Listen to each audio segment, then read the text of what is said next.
Larry David Norman was an American musician, singer, songwriter, record label owner, and record producer. He was considered to be one of the pioneers of Christian rock music, and released more than 100 albums.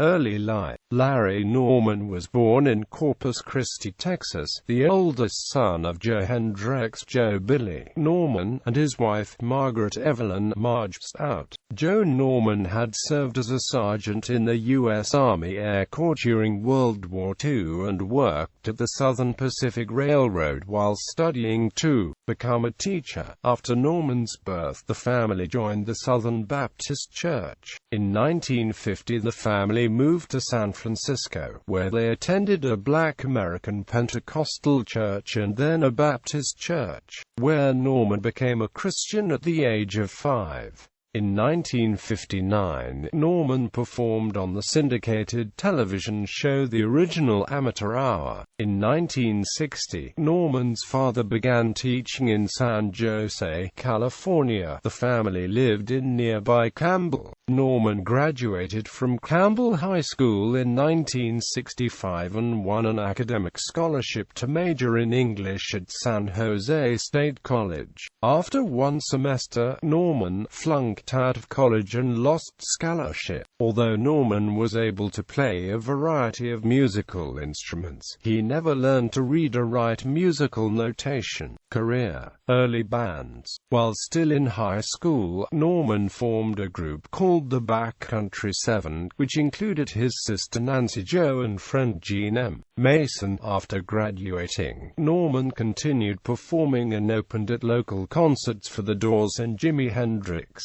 In 1966, Norman opened a concert for people at the Asilomar Conference Grounds in Pacific Grove, California. He later became the band's principal songwriter, sharing lead vocals with his Backcountry Seven bandmate Gene M. Mason. People performed about 200 concerts a year, appearing with Van Morrison and Them, The Animals, The Dave Clark Five, Paul Revere in Amp, The Raiders, The Doors, The Who, Janis Joplin, Jimi Hendrix, Moby Grape, and San Jose bands Syndicate of Sound and Count 5. The band's cover of The Zombies' I Love You became a hit single, selling over 1 million copies and reaching No. 1 in several markets. Norman left People before Capitol released the band's first album in the summer of 1967, but reunited with Mason for concerts in 1980 and 2006.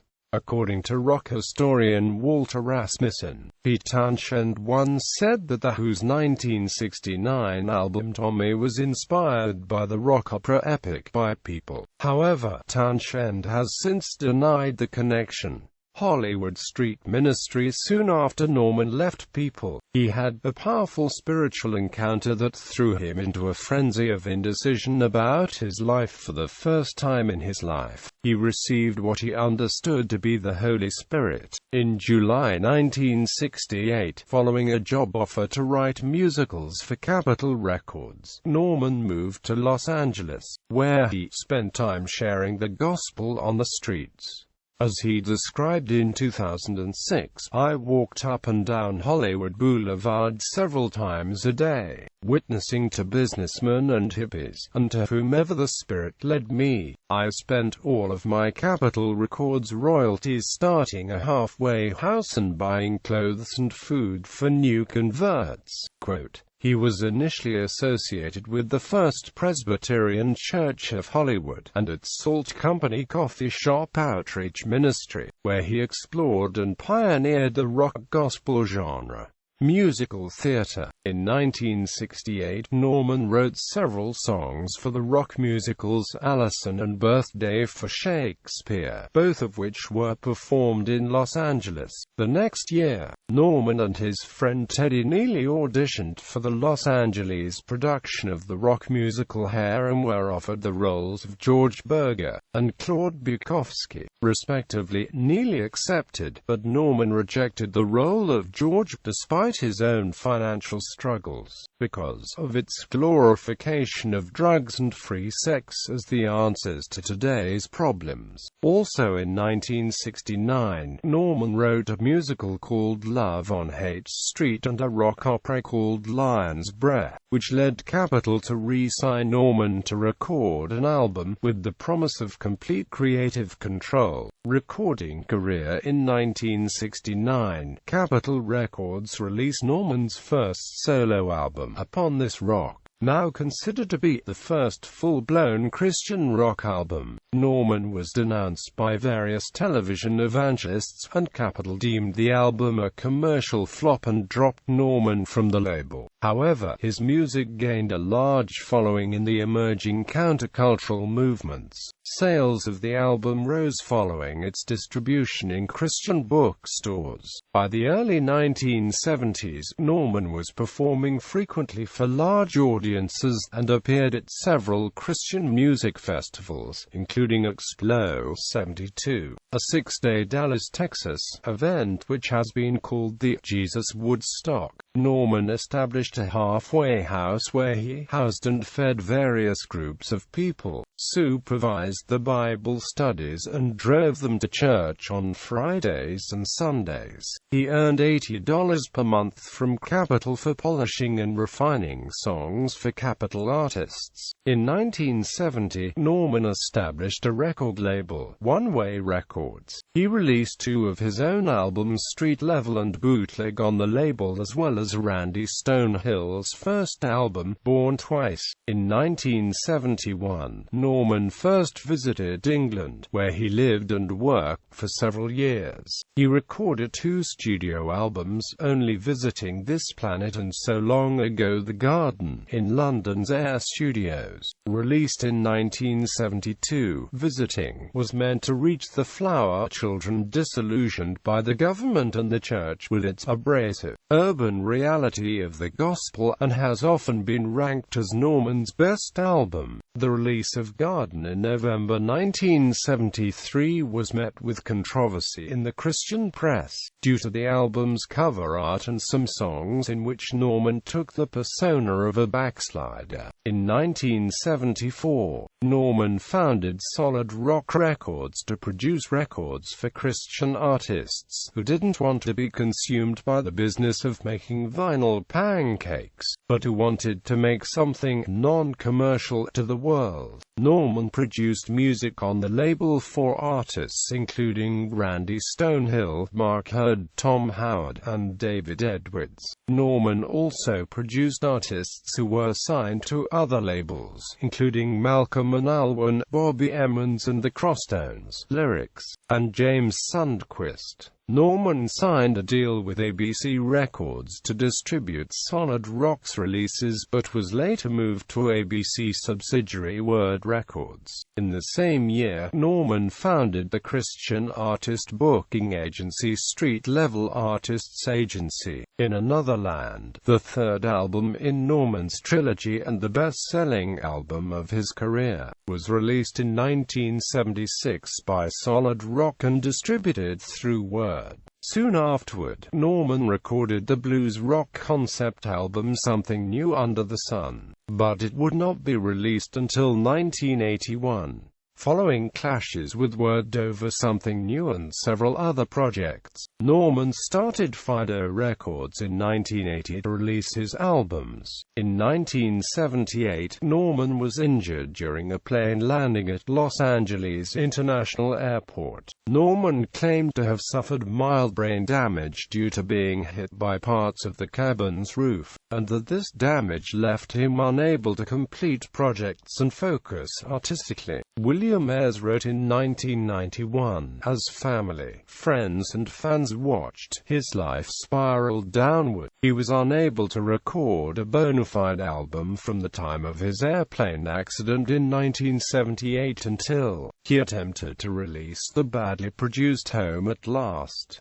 He never expected to be healed. In September 1979, Norman performed his The Great American Novel, a Dylan-esque protest song for U.S. President Jimmy Carter and about 1,000 guests at the old-fashioned gospel sing-and concert held on the South Lawn of the White House. Following a prolonged dispute with solid rock artist Daniel Amos, which ended in estrangement, Solid Rock's business manager and several solid rock musicians organized an intervention with Norman in June 1980, which led him to begin closing the company. Religious history professor Randall Ballmer attributed the company's demise to idealism, marital difficulties, and financial naivete, as well as changing musical tastes. In late 1980, Norman moved to England and, with his father, founded Fido Records, a company designed to compete with the bootleg market by selling rarities from Norman's own archives. He signed a distribution deal with British label Chapel Lane and released several albums before returning to the United States in 1985. Norman then began work on an anthology project celebrating his career in Christian music, beginning with the album White Blossoms from Black Roots, The History and the Chronology, Volume 1. However, the project collapsed when the head of the distribution company was arrested for check forgery and the company's merchandise was seized by the FBI. Norman signed to Benson Records in 1986 and recorded the album Home at Last, although the album was not released until 1989 due to legal problems. Despite extensive promotion, the album was negatively reviewed, and Norman himself later dismissed the album as just a collection of tapes I had, although he said separately that he was extremely happy with the level of support it received from Benson. In 1989, Norman received the Christian Artists Society Lifetime Achievement Award. While visiting another musician at the close of a February 1991 tour, Norman received prayer for his long-term health problems from a pastor of London's Elam Way Fellowship. Norman maintained that through this prayer God repaired the damage to his brain and he was able to function again. That year, he collaborated with his brother Charles on the album Stranded in Babylon, hailed by both critics and fans as one of his best. They would reunite for the 2001 album Tourniquet. Norman continued to perform and release albums throughout his later years in order to raise funds for medical expenses stemming from heart problems. He gave his last official concert on August 4, 2007, in New York City.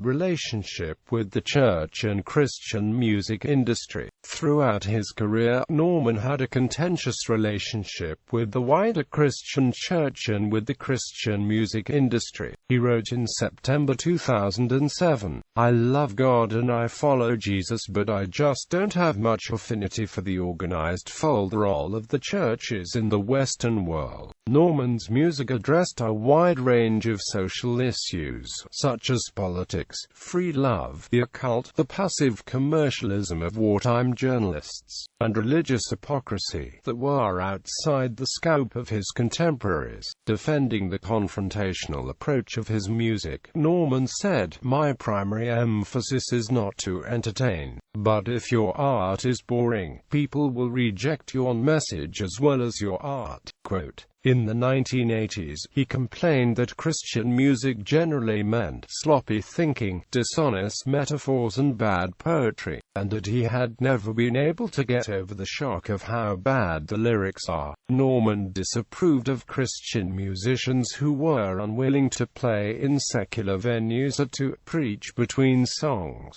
He also criticized what he saw as the commercialization of Christian music in America, including the role of copyrights and licensing. Influence. In 2008, Christian rock historian John J. Thompson wrote, "It is certainly no overstatement to say that Larry Norman is to Christian music what John Lennon is to rock and amp roll or Bob Dylan is to folk music." Thompson credited Norman for his impact on the genre as a musician, a producer, and a businessman. Steve Camp, Carolyn Aarons, Bob Hartman, Toby Mac, Mark Salomon, Martin Joseph, and Steve Scott. Black Francis of the Pixies is also a fan of Norman's work. Over 300 artists have covered songs by Norman. Awards and honors. 1973, one of 3 named as Best New Male Artist of the Year by Cashbox.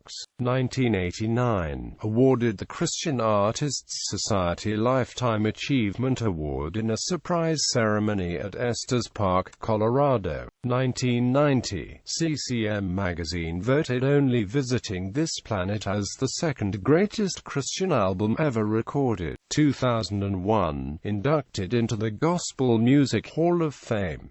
2001, Only Visiting This Planet was selected as the No. 2 album in CCM magazine's The 100 Greatest Albums in Christian Music.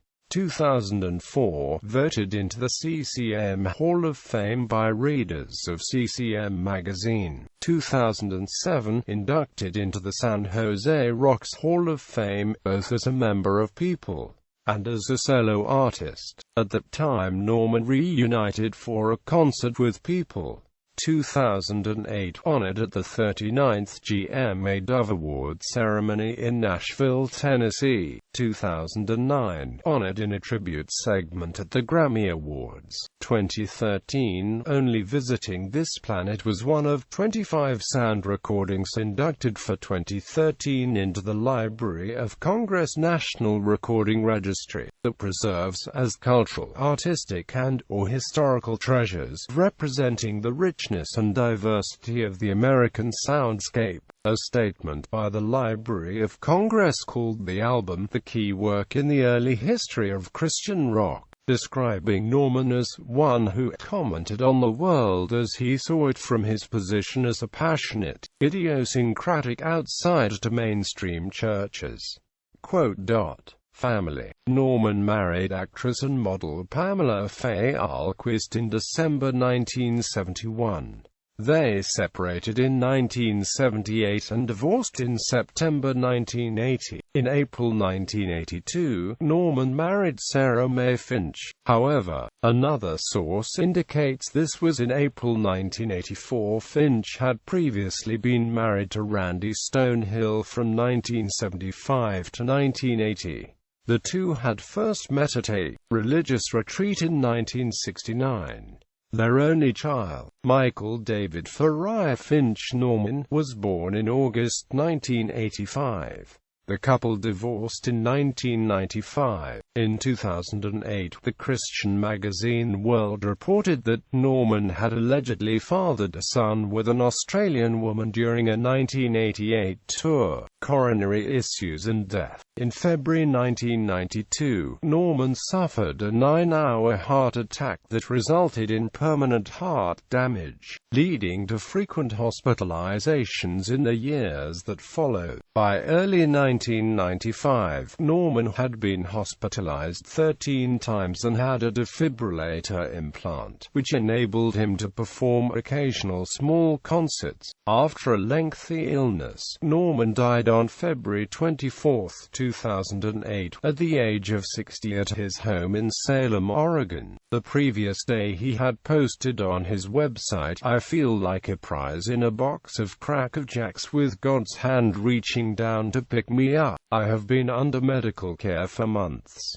My wounds are getting bigger. I have trouble breathing. I am ready to fly home. I won't be here much longer. I can't do anything about it. My heart is too weak. I want to say goodbye to everyone. I want to say I love you. I'd like to push back the darkness with my bravest effort. Goodbye, farewell, we will meet again." Following a public memorial on March 1 at the Church on the Hill in Turner, Oregon, Norman was buried in Salem's City View Cemetery. His tombstone reads, "Larry Norman, evangelist without portfolio, 1947 to 2008, blood-stained Israelite. Fallen Angel documentary." Fallen Angel, The Outlaw Larry Norman. A Bible Story is a controversial 2008 documentary on Norman's life by filmmaker David Sabatino. Fallen Angel includes interviews with several people who had worked with or been close to Norman 30 years earlier, including his first wife and Randy Stonehill, who recorded the film's official soundtrack, Paradise Sky. Norman and his second wife had refused to participate or cooperate in the project. A cease and desist notice initiated by Norman's family temporarily prevented the film's public screening, and prompted Sabatino to file his own lawsuit against Solid Rock in March 2009. 4 months later, the case was settled out of court, allowing the film to be shown. While interviewing Stonehill, Cross Rhythms' Mike Rimmer said the film portrayed Norman as Machiavellian, particularly in his dealings with his artists. Select discography. Since the 1960s, Norman's work has appeared on over 100 albums, compilations, and concert bootlegs. These recordings have been released under various labels and with various artists. Some of his principal albums are Upon This Rock, Street Level, Bootleg, Only Visiting This Planet, So Long Ago, The Garden, In Another Land, Something New Under the Sun, Home at Last, Stranded in Babylon, Tourniquet, Autobiography, The Long Road Home, Vaudeville, Dancing and How My Mother Met My Father, Salem, Oregon. Solid Rock Publications, 2007.